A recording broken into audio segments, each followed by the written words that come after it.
अ, राजलक्ष्मी, आपने वापस रिज्वाइन कर लिया है?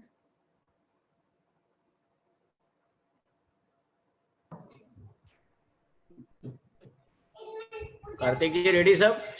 हाँ सर, तैयार, सब तैयार हो गया है सर।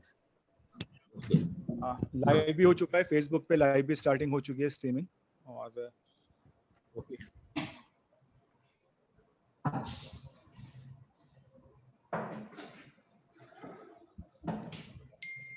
राजलक्ष्मी, आपको मेरी आवाज आ रही है? Yes sir.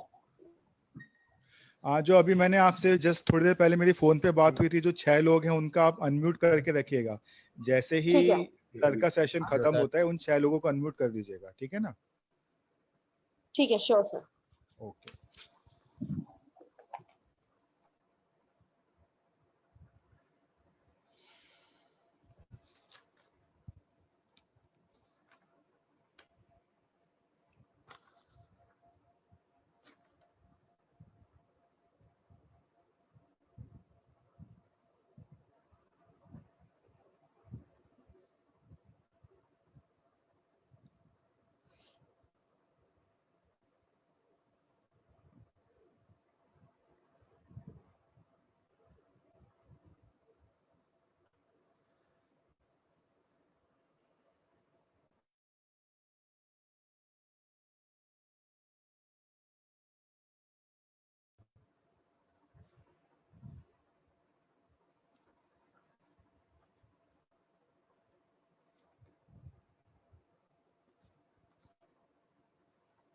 स्वर्णिम स्टार्टअप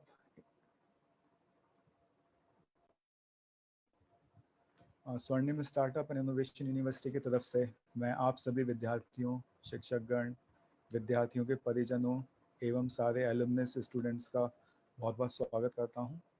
कुछ ही देर में हम लोग अपना सेशन शुरू करने वाले हैं। आज हमारे साथ भारत सरकार के मंत्री श्री मनसुख मांडविया जी उपस्थित रहेंगे, जो अपने उद्बोधन से हम सभी को लाभान्वित करेंगे। और माननीय मंत्री जी का जूम सेशन ऑलरेडी लॉगिन हो चुका है और मेरे ख्याल से कुछ ही मिनटों में वो हम लोगों के साथ उपस्थित होंगे यहाँ पर। धन्यवाद। Present sir. सर आ गए?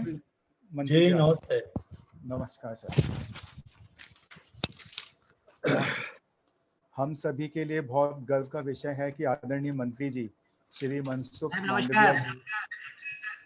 नमस्ते आदि। કેમ છે સાહેબ? નમસ્કાર સાહેબ। નમસ્તે નમસ્તે। ઋષભભાઈ અને આદિ બંને મજામાં છે? બસ આપના રાજમાં વાંધો નથી સાહેબ। વાહ, સરસ, ધન્યવાદ। जी जी जी। सर आपकी अनुमति हो तो शुरू करें? करिए। धन्यवाद सर। स्वर्णिम विश्वविद्यालय के तत्वाधान में आयोजित स्वर्णिम संवाद श्रृंखला में मैं डॉक्टर कार्तिक जैन आप सभी का हार्दिक स्वागत करता हूं। आज हम सभी के लिए अत्यधिक गर्व का विषय है कि आज हमारे बीच आदरणीय श्री मनसुख मांडविया जी, जो कि शिपिंग मंत्रालय के राज्य मंत्री स्वतंत्र प्रभार एवं भारत सरकार में रसायन और उर्वरक राज्य मंत्री हैं, उपस्थित हैं। श्री मांडवी जी का जन्म गुजरात राज्य के पालिताना जिले के हनोल नामक एक छोटे से गांव में एक मध्यम वर्गीय किसान परिवार में हुआ था। आपने भावनगर विश्वविद्यालय से राजनीति विज्ञान में स्नातकोत्तर की डिग्री प्राप्त की है।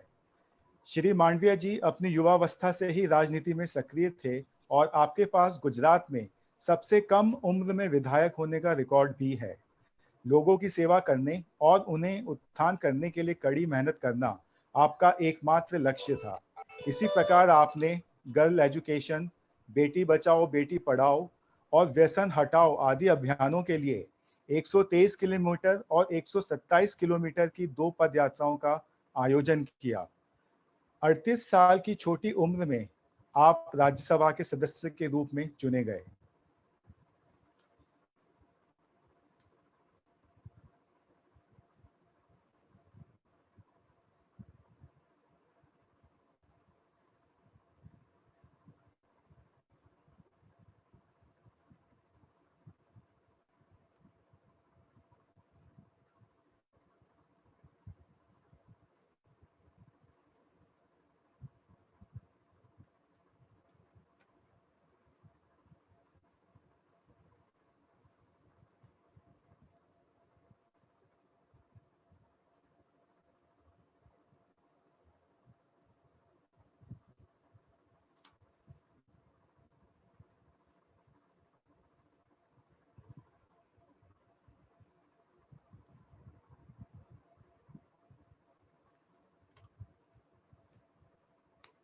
माननीय मंत्री जी अभी फोन पे हैं, इसलिए 2 मिनट के लिए मैंने अपने उद्बोधन को रोका है।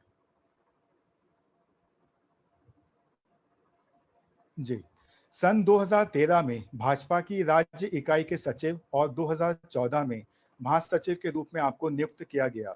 बाद में सन 2014 में भाजपा के उच्च तकनीक और मेगा सदस्यता अभियान के गुजरात प्रभारी के रूप में आप नियुक्त किए गए। आपके अतुलनीय योगदान के कारण ही लगभग 1 करोड़ व्यक्ति गुजरात में बीजेपी में शामिल हुए।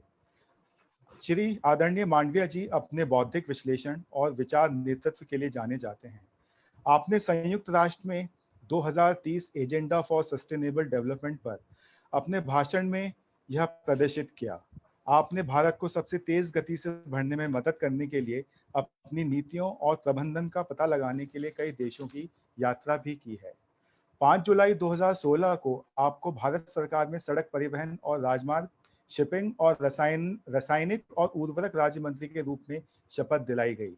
एक मंत्री के रूप में कार्य करते हुए आपने कार्य को जल्दी और कुशलता से पूरा करने के लिए कई योजनाओं और विचारों को लागू किया है। आपको मार्च 2018 के दौरान राज्यसभा के दूसरे कार्यकाल के लिए पुनः चुना गया था। अपने निर्णायक और साहसिक नेतृत्व के साथ आपने प्रतिदिन सड़क निर्माण की गति बढ़ाने में मदद की है, यूरिया और अन्य उर्वरकों की लागत को कम किया है, सस्ती दरों पर 800 से अधिक दवाएं प्रदान करने एवं हार्ट स्टंट और नी इम्प्लांट की लागत को कम करने के लिए 4000 से अधिक जन औषधि स्टोर स्थापित किए हैं। श्री आदरणीय मांडविया जी 2 बार राष्ट्रपति और 1 बार उपराष्ट्रपति जी के साथ MOU पर हस्ताक्षर करने एवं अन्य अफ्रीकी, एशियाई, यूरोपीय, दक्षिण अमेरिकी देशों के साथ द्विपक्षीय संबंधों को विकसित करने के लिए विभिन्न प्रतिमंडलों का हिस्सा भी रहे हैं। आपने अपनी कड़ी मेहनत, संगठनात्मक कौशल और बुद्धि से नव भारत के विकास और विकास में महत्वपूर्ण भूमिका निभाई है। आज हम सभी का सौभाग्य है कि ऐसे तेजस्वी व सक्षम नेता हमारे बीच मौजूद हैं।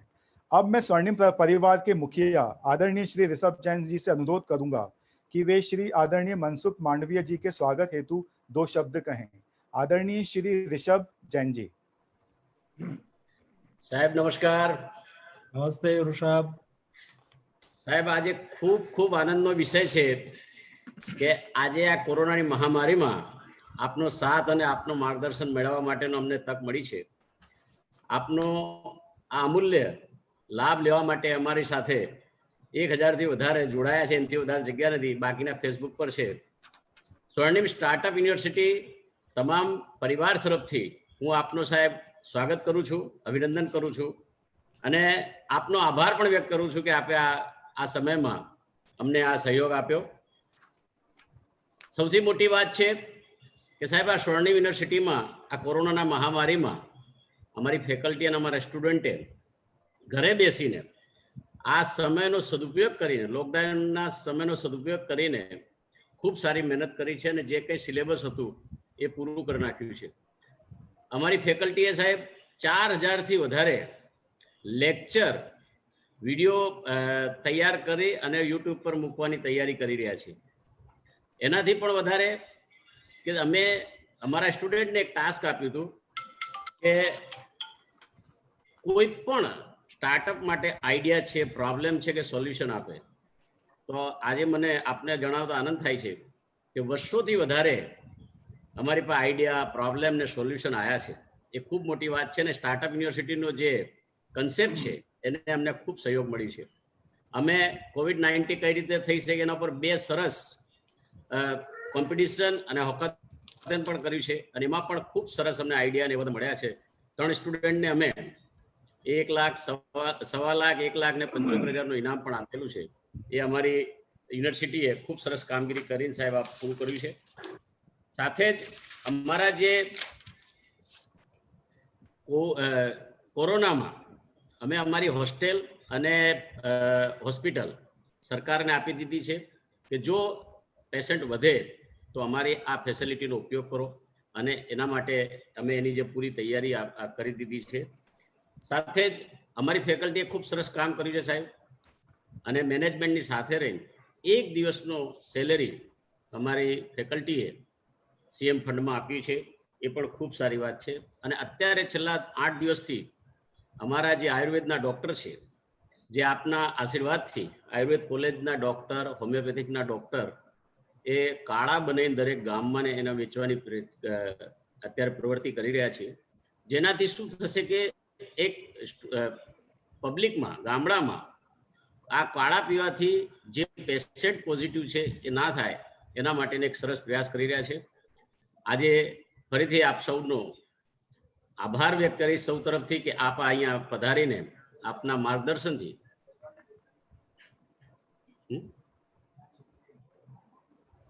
અને એક નવું અમે સાહેબ કર્યું છે, જે મોદી સાહેબે ત્યારે જે અમને આહવાન આપ્યું હતું કે ફીનો છોકરા ઉપર દબાણ નહીં કરવાનું, એના માટે પણ અમે ખૂબ સરસ કામ કર્યું છે કે દરેક સ્ટુડન્ટને અમે ઇન્સ્ટોલમેન્ટમાં ફી ભરવા માટે 0 ઇન્ટરેસ્ટ પર એક સ્કીમ આપી દીધી છે, જેનાથી કે કોઈ પણ છોકરાને કે પેરેન્ટ્સને એનો બર્ડન ના થાય.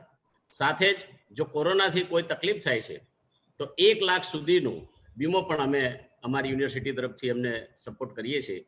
તો આવા બધા ક્રિએટિવ વર્ક છે એ અમારે યુનિવર્સિટી કરી રહી છે.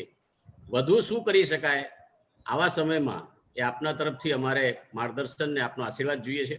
આવા સમયમાં ભવિષ્ય શું રહેશે અને કોરોનામાં અમારે શું કરવું જોઈએ, આજે અમારું આખું સ્વર્ણિમ ફેમિલી સાથે ફેસબુક પર ખૂબ સારા મિત્રો જોડાયેલા છે. આપના માર્ગદર્શન માટે આપને વિનંતી કરું છું. આપ સાહેબ પધાર્યા એના માટે ફરીથી આપને ખૂબ ખૂબ अभिनंदन साथ आपનું स्वागत करूं છું साहब. धन्यवाद सर. अब मैं आदरणीय मंत्री जी श्री मनसुख मांडविया जी से अनुरोध करूंगा कि स्वर्णिम स्टाफ, स्वर्णिम के विद्यार्थी एवं स्वर्णिम के जो एलुमनी स्टूडेंट्स हैं उनको संबोधित करने के लिए आप अपने विचार व्यक्त करें. आदरणीय श्री मनसुख मांडविया जी. सौ प्रथम तो સ્વર્ણિમ સ્ટાર્ટઅપ યુનિવર્સિટી પ્રત્યે મને લગાવ એટલે છે, ઋષભભાઈ, જે કામ સ્વર્ણિમ સ્ટાર્ટઅપ યુનિવર્સિટી કરી રહી છે એ એટલા માટે આવશ્યક છે કે સ્ટાર્ટઅપ એ દરેક વ્યક્તિના જીવનનો એક ભાગ બનવો જોઈએ.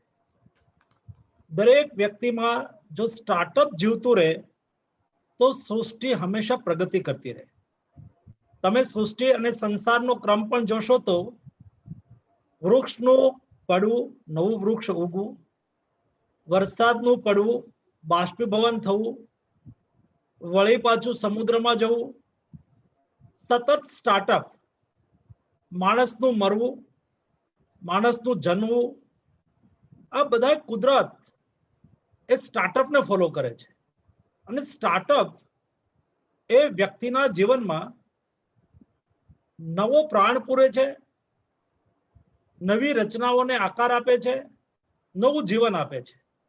એક વખત જો સ્ટાર્ટઅપ બંધ થઈ જાય તો ઇનોવેશન બંધ થઈ જાય. સ્ટાર્ટઅપ બંધ થઈ જાય તો સૃષ્ટિની પ્રગતિ બંધ થઈ જાય.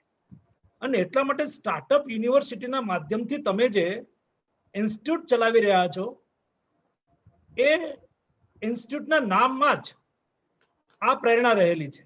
અને એટલા માટે તમારી યુનિવર્સિટીમાં ભણતો દરેક વિદ્યાર્થી, વિદ્યાર્થીની એના મનની અંદર સતત સ્ટાર્ટઅપ યુનિવર્સિટી, આપણે કંઈક કરવાનું છે, આપણે કંઈક કરવાનું છે. ભાવ જે આપે જે વિવરણ કર્યું ને કે અમે આટલું આટલું કરી રહ્યા છે, અમારા વિદ્યાર્થીઓએ આ કર્યું, આ ભાવ નિર્માણ ક્યાંથી થાય છે?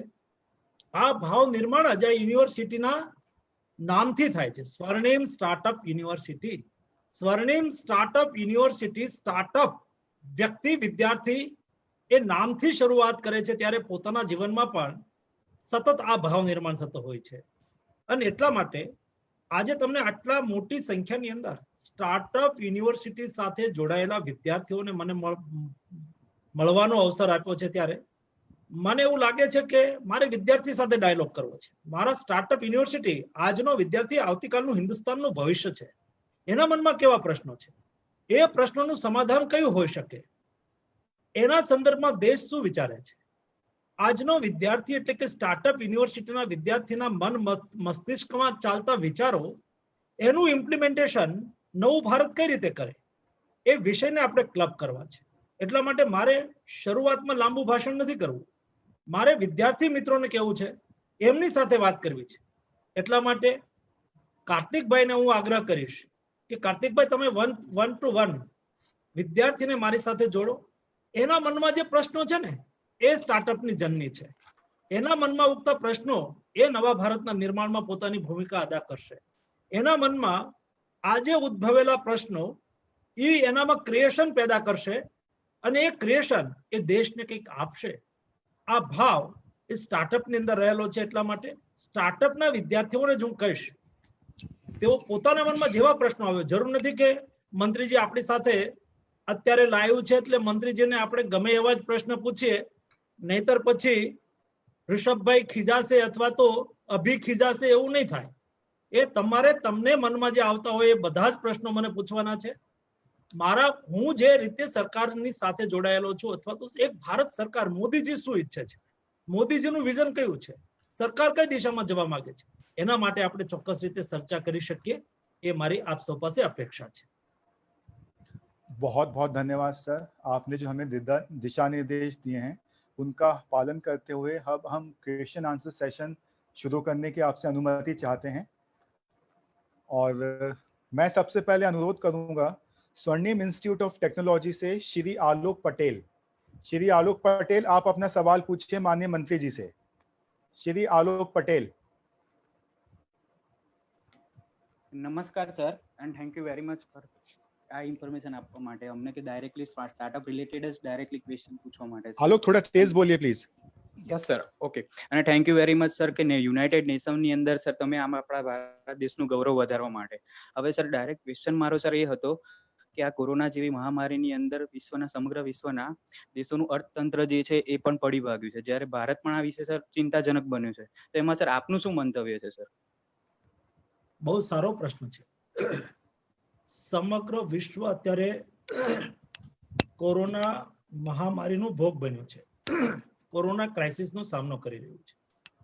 પહેલી વખત હું માનું છું કે નવી પેઢીને નહીં, પણ મારા જેવા લોકો અને મારાથી મોટી ઉંમરના લોકો, એટલે કે એક વખત 56 દુષ્કાળ પડ્યો હતો 1893 શાયદ.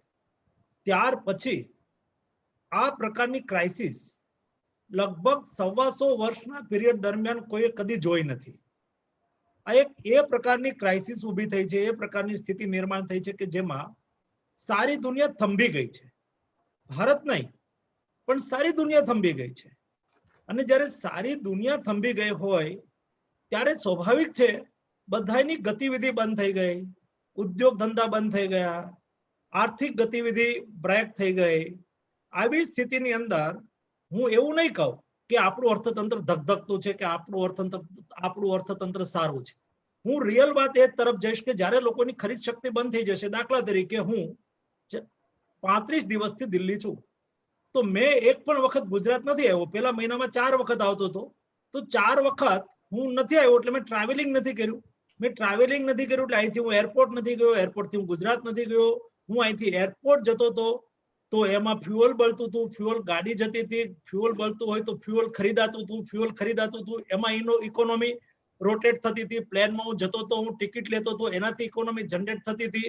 તમે પણ આટલા દિવસથી તમારા ઘરે હશો, તમે વિચાર કરો, તમે છેલ્લા 40 દિવસની અંદર દરેક વ્યક્તિએ રિષભભાઈ થી માંડીને કોઈ લોકોએ કઈ ખરીદી નહીં કરી હોય. પહેલા તમે કેટલી ખરીદી કરતા હતા? અત્યારે તમે 40 દિવસ દરમિયાન કઈ ખરીદી બહુ ઓછી, માઇનોર ખરીદી કરી હશે. તમે કમ્પેરિઝન કરશો તો પહેલા બહુ ખરીદી કરતા હશો. અત્યારે ખરીદી રૂકી ગઈ, એવી રીતે મારી રૂકી ગઈ, એવી રીતે આખા દેશની રૂકી ગઈ, એવી રીતે આખા દુનિયાની રૂકી ગઈ. એટલે સ્વાભાવિક છે કે દેશનું અર્થતંત્ર મંદ પડે, દેશના અર્થતંત્રની ગતિ મંદ પડે, જેમ વિશ્વના અર્થતંત્રની ગતિ મંદ પડી છે. પરંતુ એ ગતિ મંદ પડી હોય એને ચાલુ કરવી એ સ્ટાર્ટઅપ છે. એટલે કે આ સ્થિતિ પછી દોસ્તો, આ કોરોના ક્રાઇસિસ પૂરી થશે પછી એક નવી દુનિયા ચાલુ થશે, એક નવું જીવન ચાલુ થશે. એટલે કે એક નવું સ્ટાર્ટઅપ થશે. તમારી ભાષામાં હું કહું તો ક્રાઇસિસ પૂરી થશે પછી એક નવું સ્ટાર્ટઅપ થશે. દુનિયામાં લોકોની જીવન પદ્ધતિમાં કેટલોક બદલ આવશે, ધંધા રોજગારમાં બદલ આવશે, પ્લેટફોર્મમાં બદલ આવશે. તમે જો, અમે અહીંયા બેસીને અત્યારે બધી જ વિડીયો કોન્ફરન્સના માધ્યમથી મિટિંગો કરી રહ્યા છીએ આખા દેશમાં. આ પેલા મિટિંગો કઈ રીતે થતી હતી? અમારા ઓફિસરો અહીંયા આવતા હતા, દેશના જુદા જુદા ભાગમાંથી અમે મીટિંગ કરતા હતા, ઉદ્યોગપતિઓ અહીંયા આવતા હતા, ઇન્ડસ્ટ્રીઝ અહીંયા આવતી હતી, મારી પાસે એ પ્રકારની મિનિસ્ટ્રી છે, તો એ પ્રકારનું થતું હતું.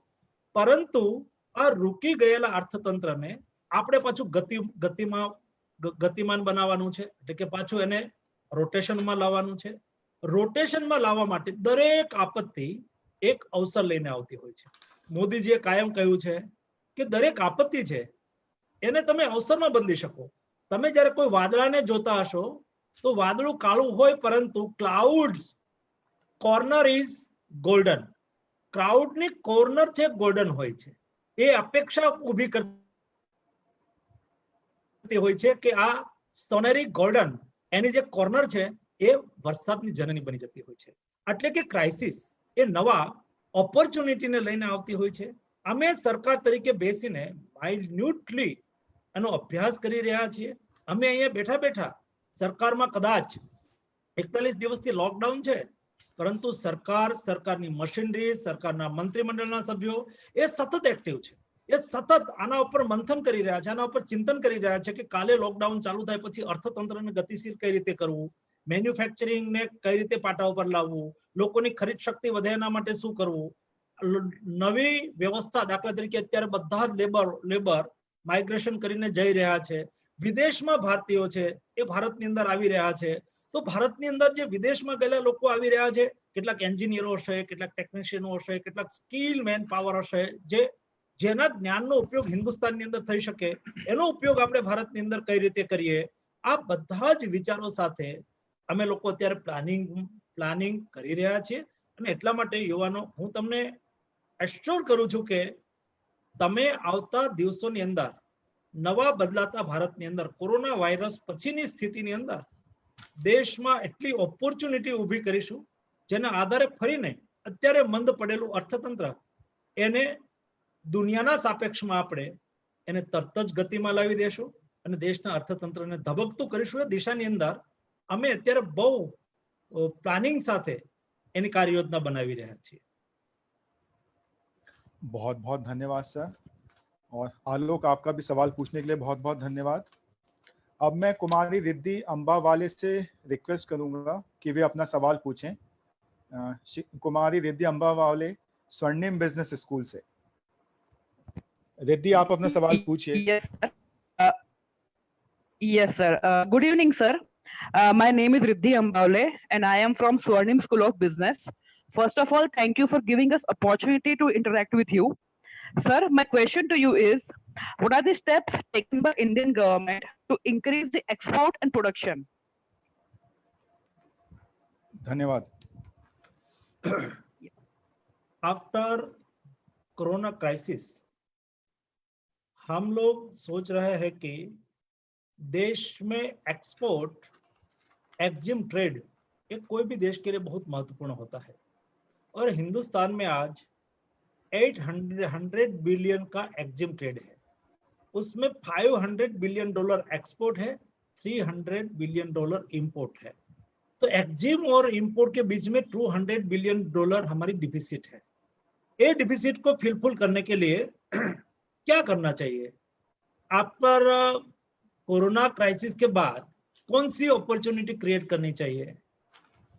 मैं आपको बताऊंगा कि जब आफ्टर कोरोना क्राइसिस, जब दुनिया की स्थिति बदलेगी, जो मैन्युफैक्चरिंग स्टेट है, मैन्युफैक्चरिंग कंट्रीज है और बायर कंट्रीज है, जहां कंजप्शन ज्यादा होता है, उसके पर भी हमने काम करना शुरू कर दिया. ये काम इसलिए करना है कि बदलते समय में जहां से आज हम इंपोर्ट करते हैं, शायद वहां एक्सपोर्ट की अपॉर्चुनिटी भी ओपन हो सकती है.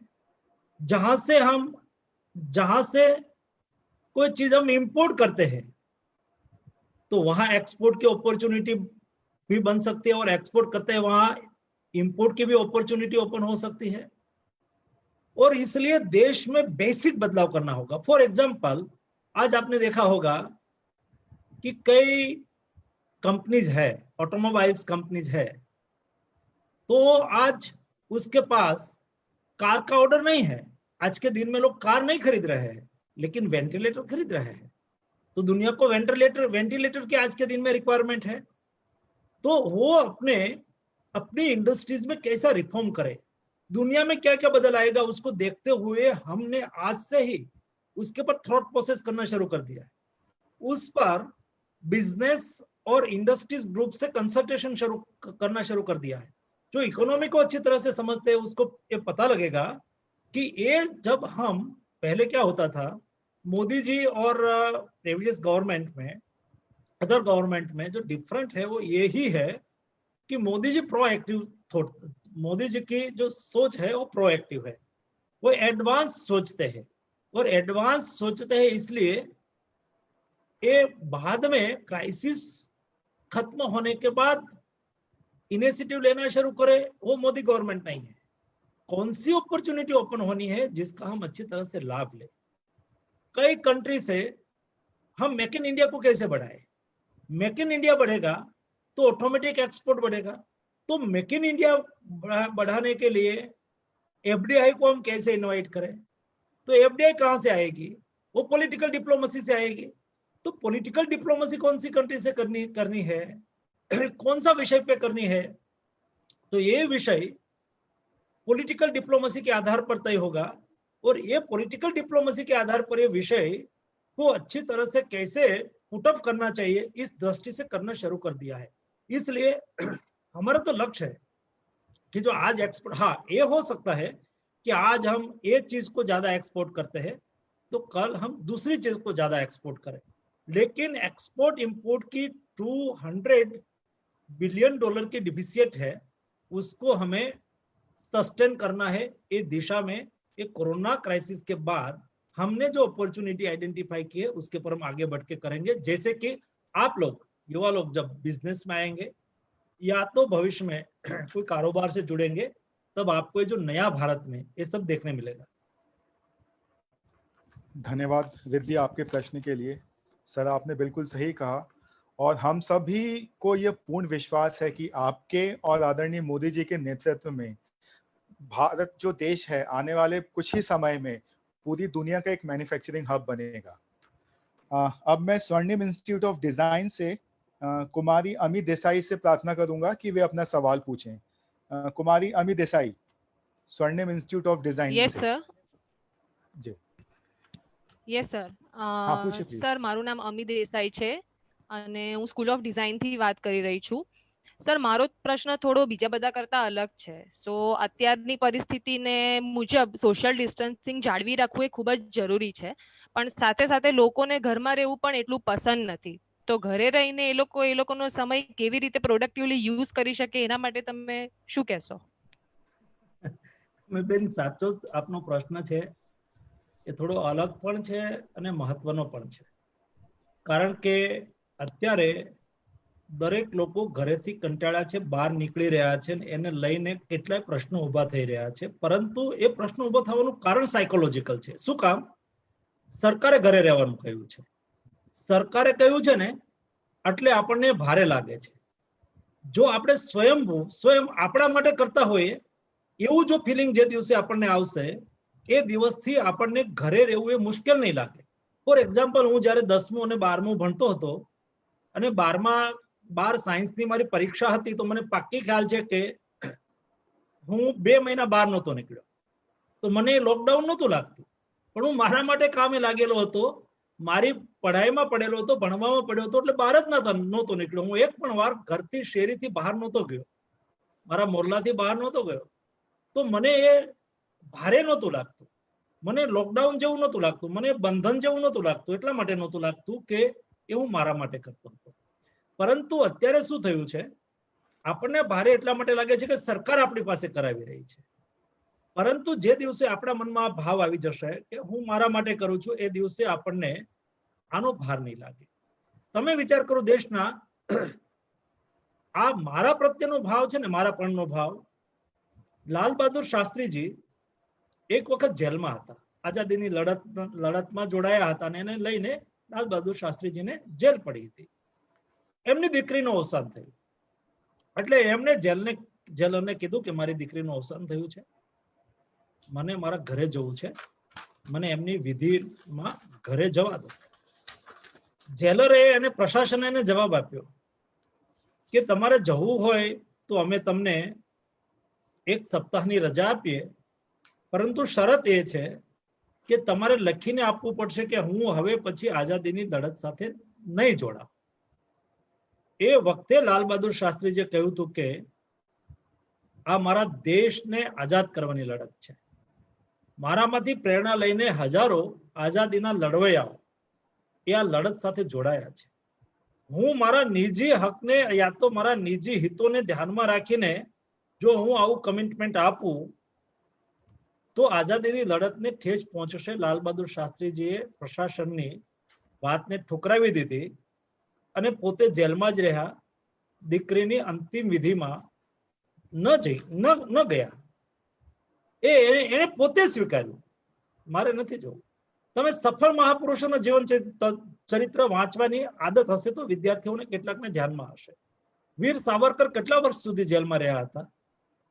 એને બંધન, એ માફી માંગી લે તેને છોડી દે, પરંતુ એને એવું નહીં કર્યું. મહાત્મા ગાંધી, જવાહરલાલ નહેરુ, આ બધા જ મહાનુભાવો, બધા જ મહાપુરુષો, અરે નેલ્સન મંડેલા 18 વર્ષ સુધી જેલમાં રહ્યા અને વળી માત્ર 1 મહિનામાં એક જ પત્ર વાંચવા દેવાનો ને એક જ પત્ર લખવા દેવાનો. દક્ષિણ આફ્રિકાની સરકારે એના ઉપર એ પ્રકારની કાર્યવાહી કરી હતી ને એકલા જ, કોઈને નહીં મળવાનું.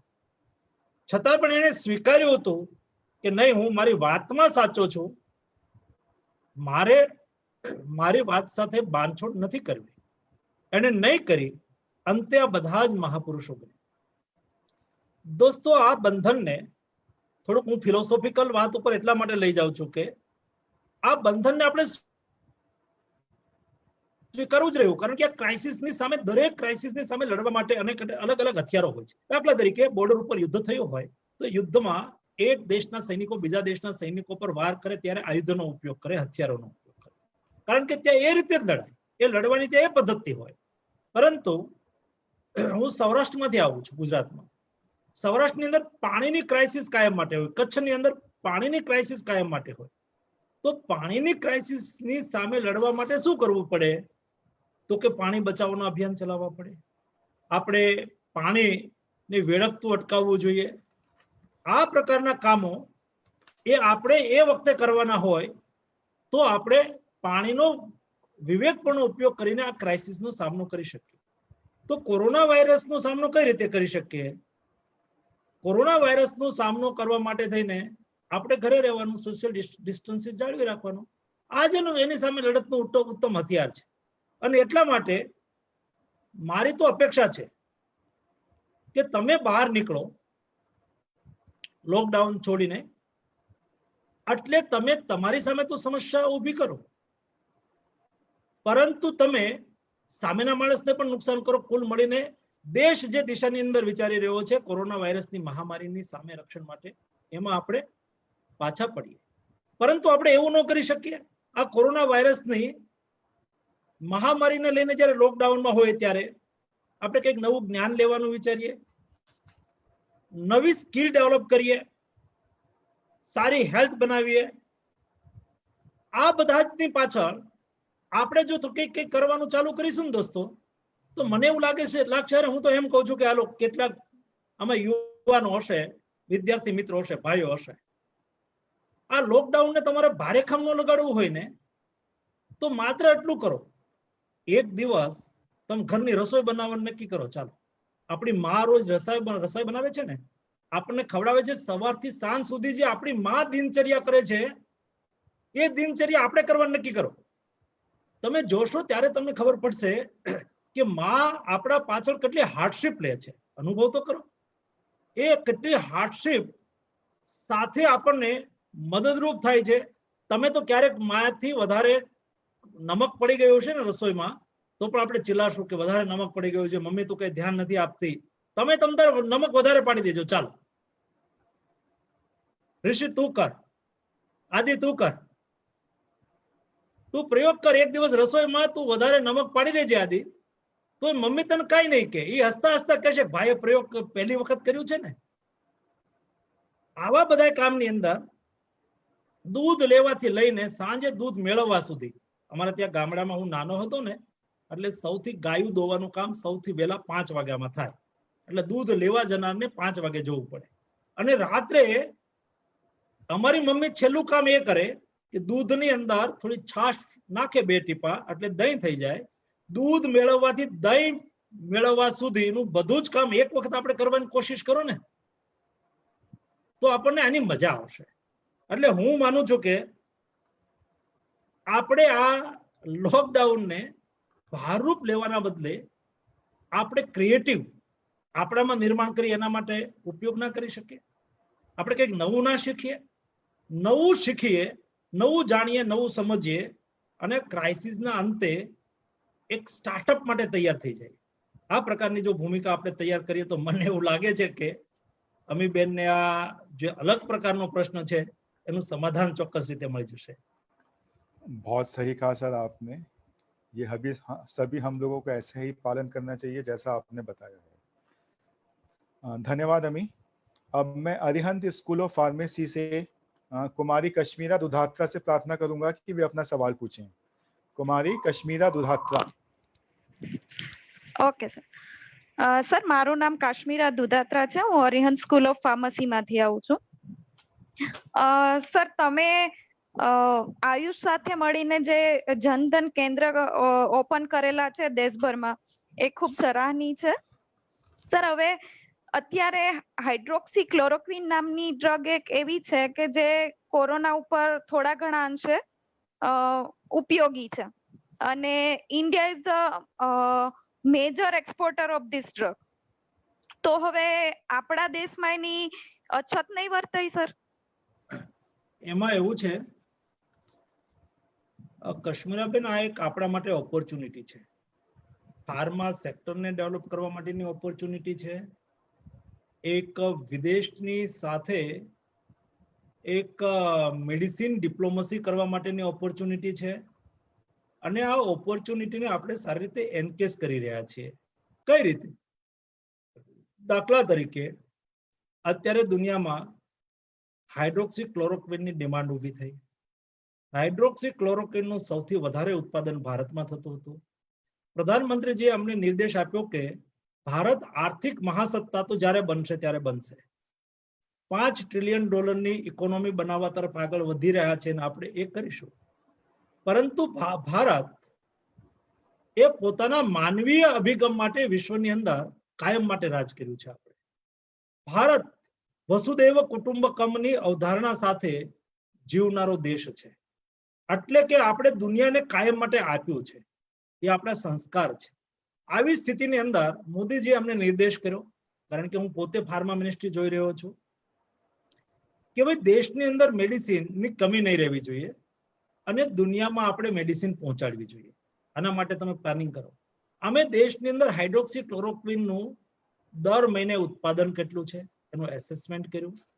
એ ઉત્પાદનમાંથી દેશનું ડોમેસ્ટિક માર્કેટ કેટલું છે તો અમારા ધ્યાનમાં આવ્યું કે દેશનું ડોમેસ્ટિક માર્કેટ એ 2.5 કરોડનું એટલે 2.5 કરોડ ટેબ્લેટનું છે. ખાસ કરીને આપણને એ આર્થરાઇટિસની અંદર એનો વિશેષ ઉપયોગ થતો હતો. તો અમે પ્લાનિંગ કર્યું હેલ્થ મિનિસ્ટ્રી સાથે બેસીને કે હેલ્થ કે તમારે કેટલી જોઈએ છે. એટલે ભારત સરકારે કહ્યું કે મે મહિનાની અંદર કદાચ મેક્સિમમ 2 લાખ આપણે ત્યાં દર્દી થઈ જાય તો પણ આપણે વધારેમાં વધારે 10 કરોડ ટેબ્લેટની આવશ્યકતા ઊભી થાય. તો 10 કરોડ ટેબ્લેટને અમે ભારત સરકારને આપી દીધી.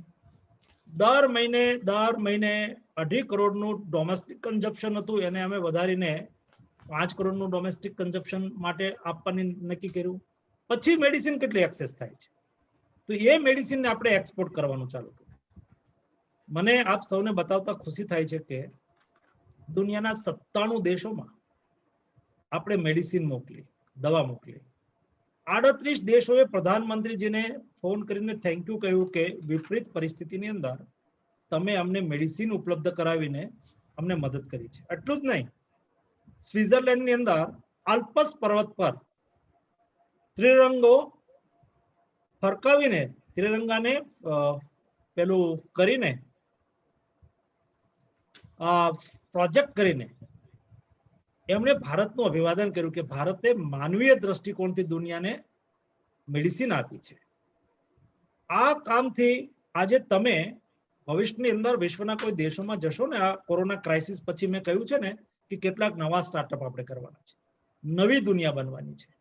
આ નવી દુનિયાની અંદર તમે જ્યારે હિન્દુસ્તાનથી વિદેશના કોઈ પણ દેશના પ્રવાસે જશો ત્યારે વિદેશની અંદર તમે ભારતીય છો, ત્યાંની પ્રજા તમને સેલ્યુટ કરશે. કારણ કે મને યુરોપ અને અમેરિકાની પ્રજાનું માઇન્ડસેટ ખબર છે. એના ઉપર કરેલો ઉપકાર એ લોકો કદી ભૂલતા નથી. એ કહેશે કે અમારો દેશ જ્યારે કોરોના વાયરસની ક્રાઇસિસ સફર કરતો હતો, એવી સ્થિતિની અંદર અમારા દેશને બચાવવા માટે ભારતે અમને મેડિસિન ઉપલબ્ધ કરાવી હતી. દોસ્તો, આ વાત એ દુનિયા કરતી હશે.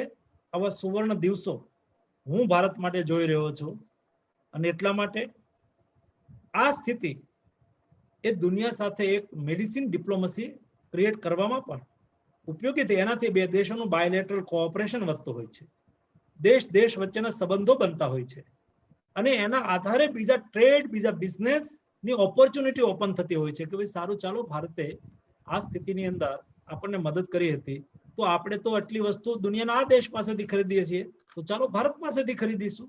તો તમે જે પહેલો ક્વેશ્ચન હતો ને કે ભાઈ એક્ઝિમમાં શું કરશો, તમે એક્સપોર્ટ વધારવા શું કરશો, તો આ પ્રકારની બધી જ પોલિસીઓ, આ પ્રકારના પગલાઓ એ આપણને એક્ઝિમ કાર્ગો વધારવામાં એ ખૂબ ઉપયોગી સાબિત થાય.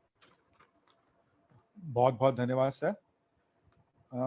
अब मैं अरिहंत आयुर्वेदिक मेडिकल कॉलेज से कुमारी एकता व्यास से अनुरोध करूंगा कि वे अपना सवाल पूछें. कुमारी एकता व्यास. Yes sir. नमस्ते सर. મારું નામ એકતા વ્યાસ છે, from Swarnim school of Ayurveda. Sir, આપની જે બેટી બચાવો અને બેટી પઢાઓ માટેની જે પદયાત્રા છે એ અમારા માટે ખૂબ જ પ્રેરણાદાયી રહી છે, અને સર તમે અમારા પ્રેરણા સ્વરૂપ છો. સર, આજનો સવાલ એવો છે કે સર આ જે લોકડાઉન ચાલી રહ્યું છે 2-3 મહિનાનું, એમાં સર આપનો સમય કઈ રીતે વ્યતીત કરો છો? આ 41 દિવસનું જે લોકડાઉન હતું એમાં અમારો દિવસ સવારે 9 થી રાત્રે 9 વાગ્યા સુધીનો જ કાયમ માટે ઉગ્યો છે.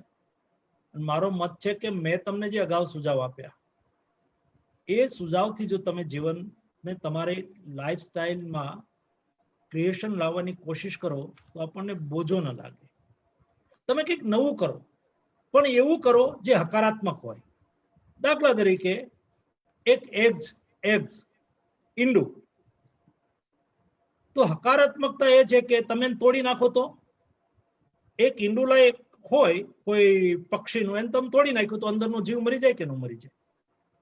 તમે ઈંડું તોડ્યું તો જીવ મરી જાય, પણ ઈંડું તૂટે તો એની રીતે ઈંડું તૂટે તો અંદરથી નવો જીવ આવે કે ના આવે?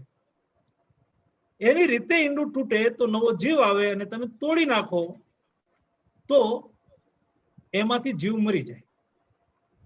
એટલે કે તમે જેટલું હકારાત્મકતાથી જે વિષયને લેશો એટલી હકારાત્મકતા તમારા કામમાં આવશે. અમે નક્કી કર્યું કે ભાઈ આ દિવસોની અંદર શું કરવાનું છે, તો સરકારી કામો મેં તમને કહ્યું એમ સવારથી 9 વાગ્યાથી સાંજે 9 વાગ્યા સુધી અમે આ બધું કરતા રહ્યા.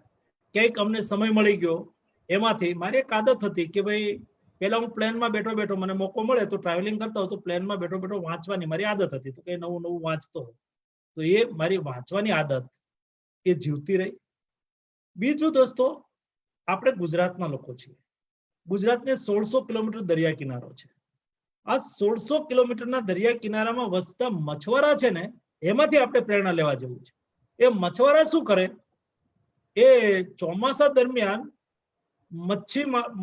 મચ્છી માટે થઈને એ સમુદ્રમાં ના જઈ શકે, તો ચોમાસા દરમિયાન એ નવરા હોય, તો નવરા હોય ત્યારે શું કરે છે, તો કે એ માછલી પકડવાની જાળને ગૂંથે, એટલે કે જાળ તૈયાર કરે.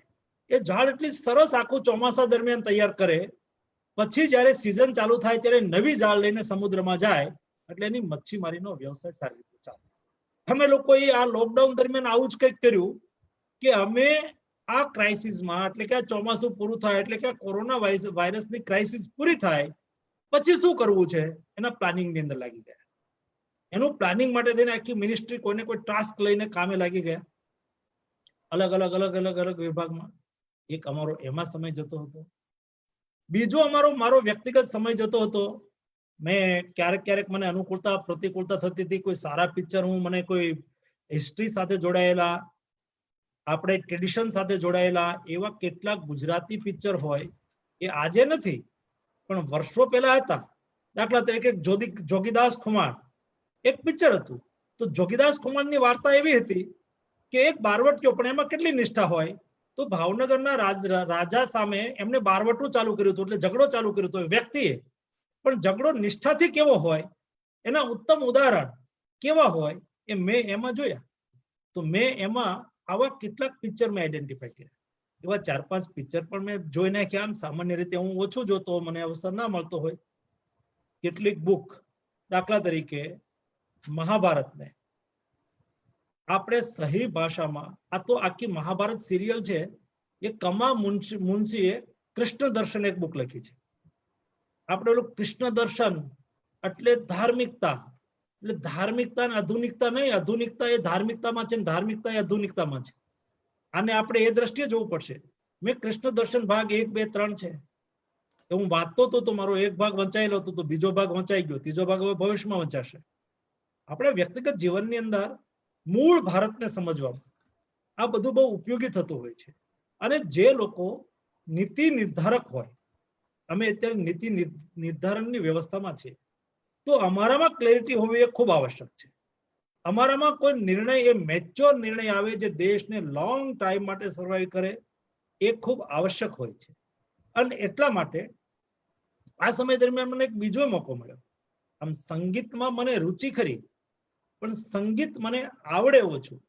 મેં સંગીત શીખવાની કોશિશ કરી થોડા ઘણા અંશે, એટલે કે મને વધારે આવડી ગયું એવું નહીં, મેં કોશિશ તો કરી જ. એનાથી મને સેલ્ફ સેટિસ્ફેક્શન થયું, મને આનંદ થયો કે ચાલો ભાઈ હું પણ વગાડી શકું છું. ગાઈ શકતો નથી તો વગાડી શકું છું, વગાડી શકાય, એક સ્કિલ છે. તમે તમારા કૌશલ્ય વર્ધન માટે થઈને, તમારી જ્ઞાન પીપાસાને સંતોષવા માટે થઈને આ સમયનો ઉપયોગ ના કરી શકો. મારે આ કન્ટિન્યુઅસ, કારણ કે ભારત સરકારના મંત્રી તરીકે હું કેટલાક ગ્રુપની અંદર અહીંયા કામ કરી રહ્યો છું, જે અત્યારે ક્રાઇસિસને લઈને બનેલા છે. તો એ ગ્રુપ ઓફ મિનિસ્ટર્સની મિટિંગો પણ એટેન્ડ કરવાની હોય, એ કરતા રહીએ. મેડિસિનની સપ્લાય, મેડિસિનની વ્યવસ્થા, એના સંદર્ભમાં વાતચીત કરતા રહીએ કન્ટિન્યુઅસ. એના માટે મિટિંગ કોર્ડિનેટ કરતા રહીએ. સાથે સાથે હું શિપિંગ મિનિસ્ટ્રી પણ જોઉં છું. તો મારી એક સૌથી મોટી જવાબદારી હતી, કારણ કે તમારા બંદરમાં 95% કાર્ગો, એક્ઝિમ કાર્ગો એ બંદર ઉપરથી થાય. બંદર બંધ થઈ જાય તો લાઇફલાઇન બંધ થઈ જાય. દાખલા તરીકે ક્રૂડ પેટ્રોલિયમ ક્યાં આવે, તો કે બંદર ઉપર આવે. એ બંદર બંધ થઈ ગયું તો તમારું 4 વ્હીલ ગાડી જ ના ચાલે. એટલે એ બંદરને પણ ધમધમતા રાખવાના હતા એને. અને મને બતાવતા ખુશી થાય છે કે અમે બંદર, જ્યાં હજારો લોકો એમ્પ્લોઈઝ હોય, અમે બધાને ત્યાં જ રોક્યા. ત્યાં રોકીને બધાને ભોજનની વ્યવસ્થા ત્યાં જ કરાવી. એવરેજ જે હેન્ડલિંગ કાર્ગો મુવમેન્ટ થતું એનાથી વધારે કાર્ગો મુવમેન્ટ કર્યું. કોર્ડિનેટ કરીને માલને જરૂરિયાતવાળા વિસ્તારની અંદર પહોંચાડવો, ઇન્ડસ્ટ્રી સુધી પહોંચાડવો, આ બધી એક લાયબિલિટી હોય છે, જવાબદારી હોય છે. તો એને લઈને પણ અમે સતત સેન્સિટિવ રહ્યા, કારણ કે અંદર ક્રૂ હોય શિપની અંદર, એને એની નોકરીની સમય મર્યાદા હોય, કેટલાય સમયથી બહાર હોય, કેટલાક બહારના દેશોના શિપની અંદર નોકરી કરતા હોય, એને ત્યાં જવું હોય, કેટલાક લોકોને શિપમાંથી નીચે ઉતરવું હોય. તો એ બધી સ્થિતિ સફળ રીતે કરવી એ પણ એક અમારી જવાબદારીનો ભાગ હતો. એ પણ અમે આ દિવસો દરમિયાન કર્યું. પરંતુ કુલ મળીને આ લોકડાઉનના સમયને મેં મારા વ્યક્તિગત મારા જીવનના ઘડતરમાં પણ મને જેટલો સમય મળ્યો એમાં મેં એનો ઉપયોગ કરવાની કોશિશ કરી. એનાથી પોઝિટિવિટી ઓટોમેટિક ક્રિએટ થાય દોસ્તો. અને જીવનની અંદર પોઝિટિવિટી સફળ થવા માટે બહુ આવશ્યક છે. હું અપેક્ષા રાખું છું કે મારા દેશનો એક યુવાન સફળ થાય. એ પછી સારો સાયન્ટિસ્ટ બને, એ સારો ડોક્ટર બને, એ સારો એન્જિનિયર બને, એ સારો એન્ટરપ્રેન્યોર્સ બને. કોઈ પણ ક્ષેત્રની અંદર એ સફળ થવામાં પોઝિટિવિટી ખૂબ આવશ્યક હોય છે. દરેક ઘટનામાંથી પોઝિટિવિટીને આઈડેન્ટિફાય કરી અને એને ઉજાગર કરવાનો અવસર એટલે મારી દ્રષ્ટિએ આ લોકડાઉન હતું એટલે મેં કહ્યું હજી આપણી પાસે 7-8 દિવસ છે, મેં કહ્યું છે એમાંથી એકાદો પ્રયોગ તો કરો ઘરે, મજા આવશે. बहुत बहुत धन्यवाद सर, आपने बिल्कुल सही कहा कि ये बिल्कुल सही समय है कि हम सभी विद्यार्थियों एवं लोगों को जो हमारी हॉबीज हैं उनको शुरू करना चाहिए वापस और उनके ऊपर काम करना चाहिए. अब मैं अरिहंत होम्योपैथी मेडिकल कॉलेज की कुमारी विनीता कुमार से प्रार्थना करूंगा कि वे अपना सवाल पूछें. Kumari Vinita Kumar. Thank you, sir. Very good evening, sir. I am Vinita Neeraj Kumar from Homeopathic Department. Sir, first of all, it is a pleasure hearing you, and we all are very grateful that we are sharing same platform with you. Sir, as you have already achieved so much at this young age, and you are definitely a youth icon for all people out there, including me too. Sir, I just wanted to ask you a small question, and my question is, what are the opportunities you are seeing for India post-COVID? Yes.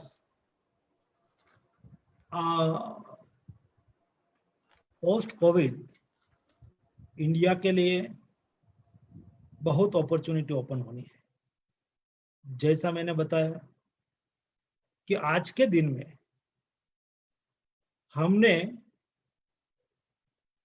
मछुआरों ने अपनी जाल को बनाने में निकाला ऐसा एक दिन हमने निकाला है जो पोस्ट कोविड के दरमियान हम उसका अच्छी तरह से इम्प्लीमेंटेशन कर सके.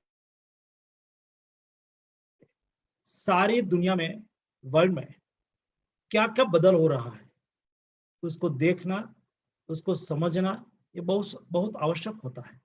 और उसके आधार पर डिप्लोमेसी बनती है और डिप्लोमेसी के आधार पर हमारा एक्जिम ट्रेड बनता है और एक्जिम ट्रेड के आधार पर एक्जिम ट्रेड के का बेस ये हमारी इकोनॉमी को मजबूत करने में होता है और हमारी इकोनॉमी देश में एम्प्लॉयमेंट जनरेशन के लिए उपयोगी होती है.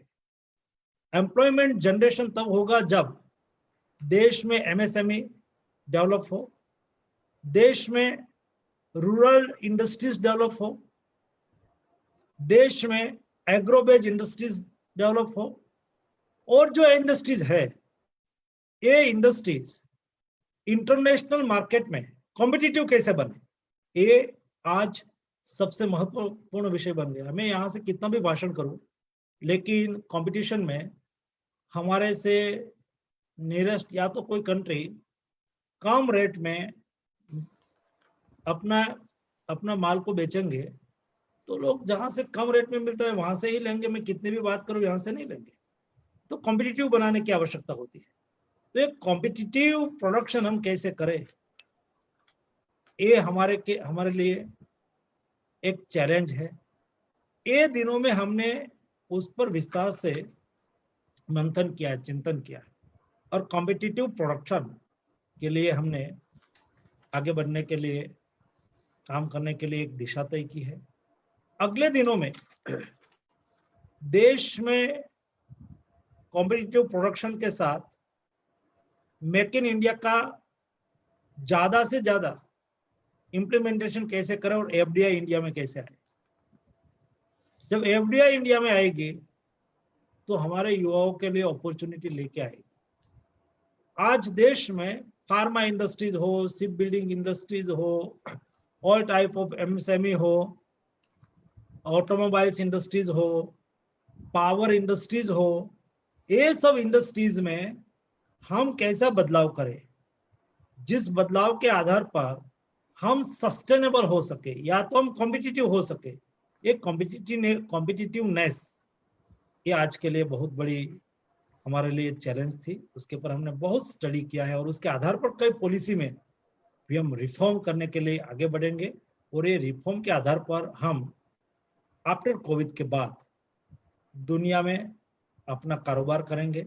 इंटरनल इकोनॉमी को सस्टेन करने के लिए यही थ्योरी के आधार पर हम काम करेंगे और कुल मिला के आफ्टर कोविड के बाद हिंदुस्तान जैसे देश के लिए, एक नया भारत के लिए नया स्टार्टअप होगा और नया स्टार्टअप में आपकी थॉट भी आवश्यक होगी.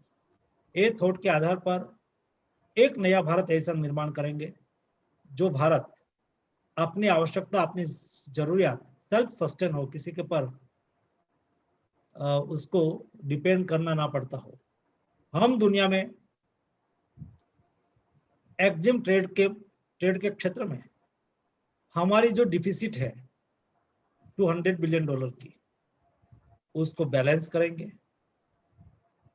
और ये नया भारत में आफ्टर कोविड के बाद देश एक ऐसी दिशा में चलने के लिए हम सज्ज कर रहे हैं जिसमें हिंदुस्तान विश्व में ह्यूमैनिटेरियन बेस पर एक अपना आगवा स्थान अंकित करेंगे, जिसके आधार पर देश की इज्जत दुनिया में बनी हो।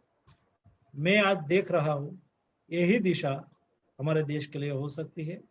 यही दिशा में, वही क्षेत्र में आप लोगों का भविष्य इस विषय के साथ जुड़ा हुआ है। इसलिए हमारे देश के युवा भविष्य में उसको एक अच्छी अपॉर्चुनिटी मिले, निराश होने की कोई गुंजाइश ना रहे। ऐसा एक भारत बनाने के लिए हम सब लोग साथ में मिलकर प्रयास करेंगे। लेकिन ड्राइविंग सीट पर बैठा है, सारी शिप चलती है, सारी ट्रेन चलती है, सारा ट्रक चलता है, लेकिन ये ट्रक को कहाँ ले जाना है, शिप को कहाँ ले जाना है, ये ट्रेन को कहाँ ले जाना है, उसकी रिस्पॉन्सिबिलिटी ड्राइविंग सीट पर जो बैठा है उसकी होती है। भारत सरकार के रूप में मोदी जी की ड्राइविंग सीट में हम सब लोग एक सही दिशा में आगे बढ़े, ऐसा हमने एक्शन प्लान तैयार रखा है, जिस प्लान पर चल के हम देश को एक जिम्मेवार राष्ट्र के रूप में एक महान राष्ट्र की ओर आगे ले जाएंगे। बहुत बहुत धन्यवाद सर। आपके जिस धैर्य के साथ आपने हमारे विद्यार्थियों एवं स्टाफ के प्रश्नों का जवाब दिया है वह बहुत ही काबिले तारीफ है। अब मैं आदरणीय श्री ऋषभ जैन जी से प्रार्थना करूंगा कि वे 2 शब्द कहें। आदरणीय श्री ऋषभ जैन जी। साहेब, આજે આપે જે અમારા સ્ટુડન્ટને કે આખી સમાજને જે સંદેશ આપીને જે અમારા છોકરાઓના પ્રશ્નોનો જે ઉત્તર આપ્યો એ ખરેખર અદ્ભુત। આટલી સરળ ભાષામાં આપની આ પોસ્ટ પરથી વાત થવી, કારણ કે લોકોને એવું હોય કે સેન્ટ્રલ મિનિસ્ટર છે એટલે આમ બધું, પણ આવું ઘરના જેવું એક વડીલ તરીકે જે આપે સરળ ભાષામાં સમજાય, ખરેખર ખૂબ અદ્ભુત હતું। અને લોકોને ખબર પડી ગઈ, જે મોટિવેટ થયા કે ભાઈ જે બહુ ટેન્શન હતું સાહેબ લોકડાઉનમાં શું કરીશું, કેવું કરીશું, અને છોકરાઓ ડિસ્ટર્બ થતા હતા, એના માટે જે આપે સાહેબ ડાયરેક્શન આપ્યું એ ખરેખર ખૂબ સારું છે। મારે એટલું જ કહેવું છે કે સાહેબ મોદી સાહેબે ને આપની ટીમને જે આ નિર્ણય લઈને જે અમે જોઈ રહ્યા છીએ સાહેબ, અમેરિકાને જે બીજાની હાલત છે એની સામે આપણે તો ખૂબ સારા છીએ। ભારતમાં મોદી સાહેબના જે નિર્ણયો થયા, આપે જે નિર્ણય કર્યા અને જે રીતે કંટ્રોલ કર્યું છે એ અદ્ભુત છે સાહેબ। એ આખા વર્લ્ડમાં પણ ખૂબ સારું છે। મને ખબર છે કે સાહેબ હું બધાને આ મેસેજ કરવા કે સાહેબનું જે શેડ્યુલ છે, ભલે સાહેબે નાખી દીધું, સવારે 9 વાગ્યાથી 10 સાડા 10 સુધી આ કોરોના માટે શું તૈયારી કરવી છે એ 10 સાડા 10 સુધી ઓફિસે રાતે હોય છે। એ એમની 2 કે 3 જે એમના સ્ટાફ છે અને સતત સાહેબ મીટિંગમાં છે, એ કન્ટિન્યુ એ રીતે કરતા હોય। અને આજે આટલી મહેનત કર્યા પછી આપણે બહુ જોઈ રહ્યા છે। અને સાહેબ મારો એક ખાલી આપને વાત કરવી છે મારા તરફથી કે લોકોને એક ટેન્શન છે કે ધંધા રોજગાર શું થશે, કઈ રીતે થઈશું। હું તો સારું એવું જોઈ રહ્યો છું કે ભવિષ્ય ખૂબ સારું છે। મોદી સાહેબે જે પ્લાનિંગ કરી રાખ્યું છે, આપની કેબિનેટે જે પ્લાનિંગ કરી, અદ્ભુત છે સાહેબ। અને એમાં આપણે ખૂબ સારા બિઝનેસના ઓપોર્ચ્યુનિટી મળવાની છે, મેન્યુફેક્ચરિંગમાં ને બધામાં। આ સ્ટેજમાં આવી સરસ જે આપની વ્યવસ્થા છે એમાં મારું એટલું છે કે આપનું અમારા વિદ્યાર્થીઓના દેશ માટે શું સંદેશ હશે આપનો, શું આપની તરફથી સંદેશ કે લોકોને માર્ગદર્શન છે એના માટે સાહેબ વિનંતી। ઋષભભાઈ, સંદેશો તો હું બહુ આપવાને લાયક નથી, પરંતુ મોદીજીનો સંદેશો કોરોના વાયરસના સંદર્ભમાં હું તમારા સુધી ચોક્કસ રીતે પહોંચાડું, વિદ્યાર્થી સુધી ચોક્કસ રીતે પહોંચાડું। મોદીજીએ કહ્યું છે કે કોરોના વાયરસથી બચવા માટે થઈને હાથ ધોતા રહો, સેનિટાઈઝરનો ઉપયોગ કરતા રહો, સેનિટાઈઝ હોતા રહો। મોદીજીએ કહ્યું છે માસ્ક પહેરો, આપણે બધા લોકો માસ્ક પહેરીએ, માસ્કનો ઉપયોગ કરીએ અને આપણે જાતને કોરોના વાયરસથી બચાવીએ. મોદીજીએ કહ્યું છે કે 2 ગજની દૂરી, દરેક વ્યક્તિ 2 ગજ, એટલે ગજ એ જૂનો શબ્દ પ્રયોગ છે, આ નવા યુથને ધ્યાનમાં ના હોય, પણ 1 ગજ એટલે 1 મીટરથી થોડું ઓછું, 2 ગજ એટલે ટેન્ટેટિવ 2 મીટર, તો 2 મીટરની આપણે દૂરી રાખીએ. આયુષ્ય મંત્રાલયે આપણી ઇમ્યુનિટી ડેવલપ કરવા માટે કેટલીક સલાહો આપી છે. એમને કેટલીક મેડિસિન પણ પ્રપોઝ કરી છે, કેટલાક ઉકાળા પણ પ્રપોઝ કર્યા છે. એને આપણે લઈએ. ખાવા પીવાની પણ સલાહ આપી છે, ગરમ પાણી પીવાની પણ સલાહ આપી છે. એને આપણે ફોલો કરતા રહીએ. મેં હમણાં કહ્યું એમ પોઝિટિવ રહીએ. અને છેલ્લે મોદીજીએ કહ્યું છે કે આરોગ્ય સેતુ એપને ડાઉનલોડ કરો. દરેક યુથને મારો આગ્રહ છે કે આરોગ્ય સેતુ એપ ડાઉનલોડ કરો. આ આરોગ્ય સેતુ એપ એ 500 મીટર, 1 કિલોમીટર, 2 કિલોમીટરના રેન્જમાં કોઈ કોરોનાગ્રસ્ત વ્યક્તિ હશે તો એ તમને એમાં ક્લિક કરશે, દેખાડશે. અને 10 મીટરની રેન્જમાં કોઈ આવી જશે તો તમારા મોબાઈલમાં એલર્ટ આપશે. એટલે આપણે આપણી જાતને પણ બચાવી શકીશું. અને દોસ્તો, રાષ્ટ્ર પ્રત્યે બધાનું કર્તવ્ય છે.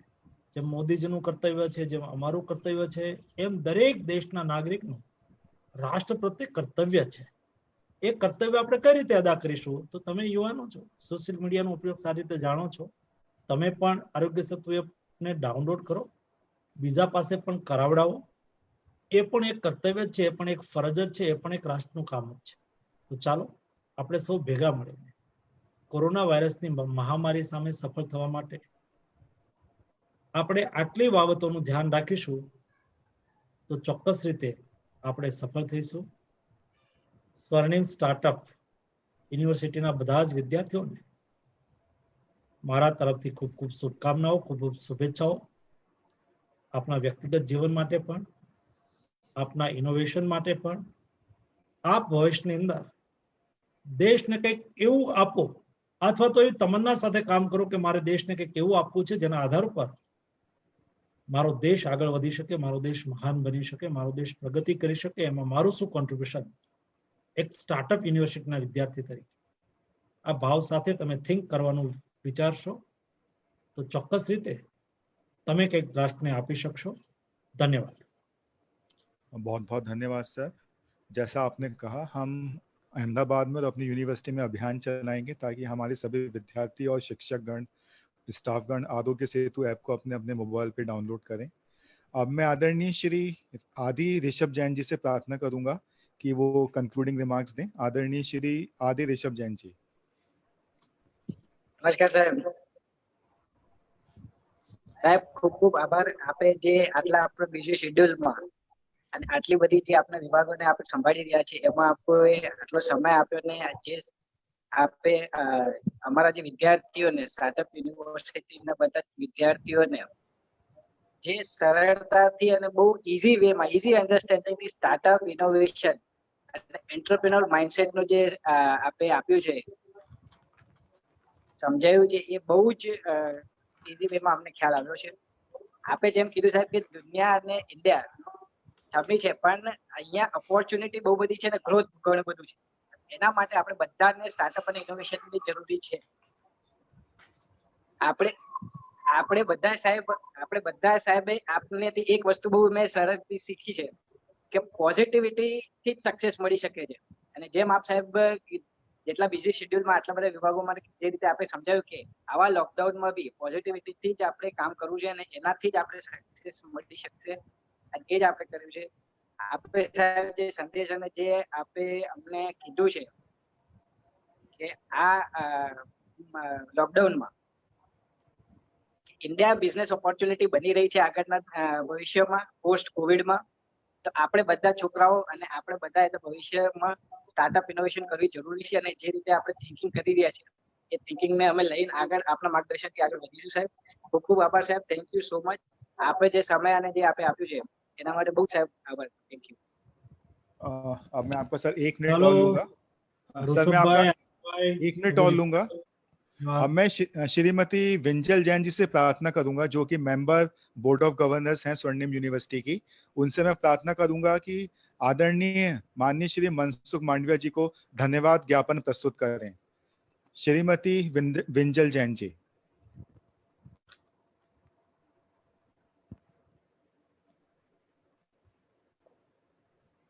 श्रीमती विंजल जैन जी, आपको मेरी आवाज आ रही है? ओके, मुझे लग रहा है कुछ तकनीकी। श्रीमती विंजल जैन जी, मुझे लग रहा है कुछ तकनीकी कारणों से श्रीमती विंजल जैन जी हमारी आवाज नहीं सुन पा रही हैं। ऋषभ जैन सर। 1-2 मिनट में हो रहा है, 2 मिनट में हो रहा है। जी जी, 1 सेकंड में हो जाएगा। जी सर।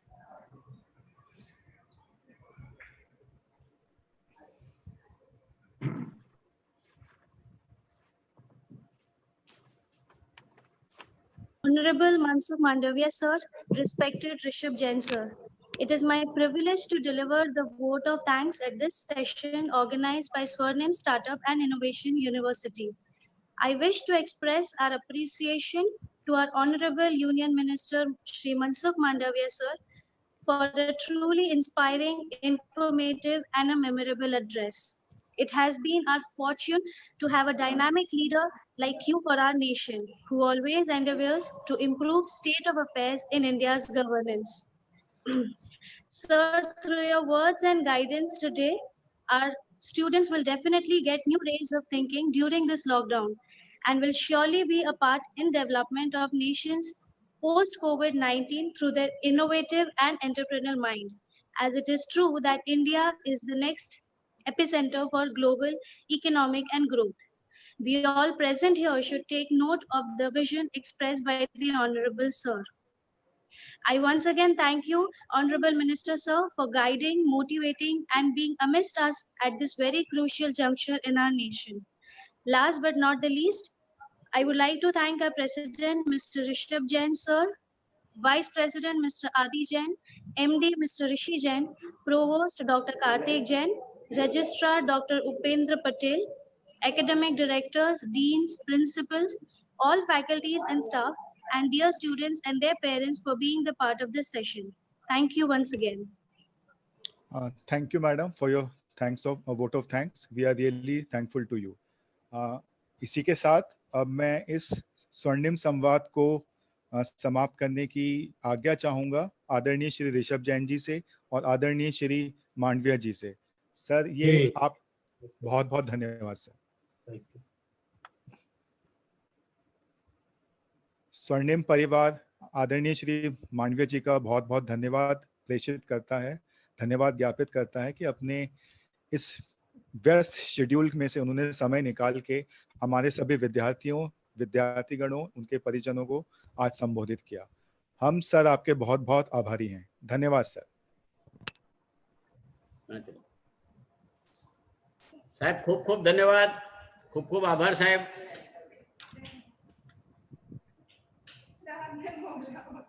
Thank you sir.